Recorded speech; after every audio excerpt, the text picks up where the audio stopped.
Assalamualaikum murid-murid. Semua sihat? Sehat, cikgu. Alhamdulillah, semua sihat. Okey semua, dah bersedia untuk belajar? Sedia dah, cikgu. Okey, bagus, semua bersemangat. Okey murid-murid, hari ini kita akan belajar tema 8 iaitu sejarah mendewasakan kita. Okey, sebelum cikgu teruskan, cikgu ada satu cerita yang hendak dikongsikan kepada kamu semua. Kamu semua nak dengar? Nak, cikgu. Okey, kejap ya.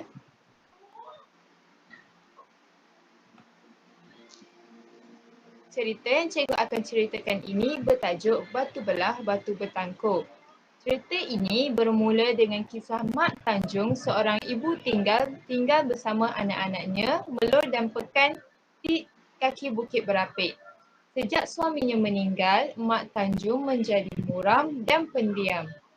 Dia asyik bersedih hati kerana rindu akan suaminya. Kerjanya mencari akar kayu di hutan untuk dijadikan ubat. Pada suatu hari, Mak Tanjung teringin makan ikan tembakul. Lalu, Mak Tanjung pergi ke sungai untuk menangkap ikan tersebut.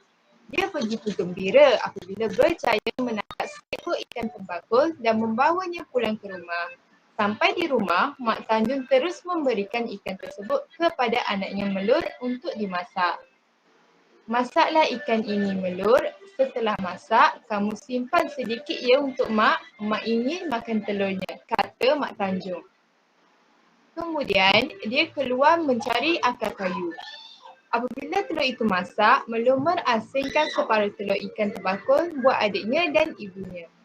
Pekan makan dengan gelojos sekali. Pekan menangis kerana dia ingin makan telur ikan bahagian ibunya sehingga dia mengambil kesemua telur ikan tersebut walaupun telah dihalang oleh Melur. Tidak lama kemudian, Mak Tanjung pulang dan dia tidak sabar untuk makan telur ikan tembakul tersebut. Mana telur ikan tembakul yang Mak pesan tadi Melur? Tanya Mak Tanjung. Melur berasa bersalah lalu memberitahu ibunya bahawa telur itu telah habis dimakan oleh Pekan. Mendengar kata-kata Melur, Mak Tanjung sangat kecil hati dan sedih. Tanpa berfikir panjang dan membuat keputusan terburu, Mak Tanjung akhirnya berlari ke dalam hutan sambil menyebut, "Batu belah, batu bertangkup, tangkuplah aku, telanlah aku." Kedua-dua anaknya itu berlari sambil menjerit, "Mak, tunggu Mak, maafkan kami tidak sengaja." Sambil menangis mengejar ibunya yang berlari ke dalam hutan. Tetapi jeritan mereka tidak dihiraukan oleh Mak Tanjung. Tiba-tiba mereka terdengar bunyi sangat kuat.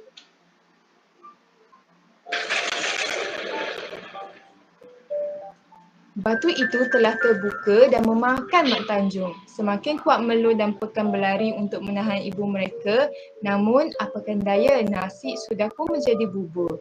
Mereka sudah terlambat kerana Mak Tanjung tidak kelihatan lagi.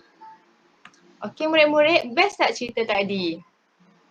Best, cikgu. Okey, berdasarkan cerita tadi, apakah perasaan kamu setelah mendengar cerita ini? Siapa-siapa volunteer nak jawab? Saya jawab boleh, cikgu? Okey, silakan Naziha. Saya rasa sedih sebab Melur dengan Pekan mementingkan diri mereka sendiri sehingga mereka kehilangan ibu mereka. Betul tak, cikgu? Ya, betul Naziha. Okey, bagus. Sikap mementingkan dirinya sememangnya membawa kesan yang buruk kepada kita semua. Okey, soalan yang seterusnya, cikgu nak tanya, apa peribahasa yang dapat kamu kenal pasti dalam cerita yang cikgu ceritakan tadi? Naziha boleh jawab? Saya rasa, cikgu, berdasarkan cerita tadi, peribahasa yang sesuai saya rasa nasi sudah menjadi bubur. Betul, bagus Naziha. Okey, baiklah. Apa maksud nasi sudah menjadi bubur? Naziha boleh jawab? Boleh, cikgu. Nasi sudah menjadi bubur ni bermaksud tiada gunanya menyesal ke atas perkara buruk yang sudah berlaku. Betul, Cikgu?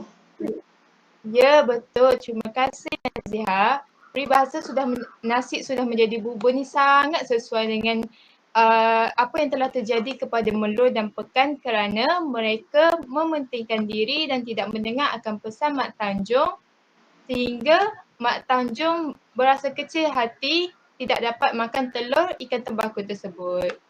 Okey, soalan yang terakhir. Apakah nilai yang dapat kamu peroleh berdasarkan cerita tadi?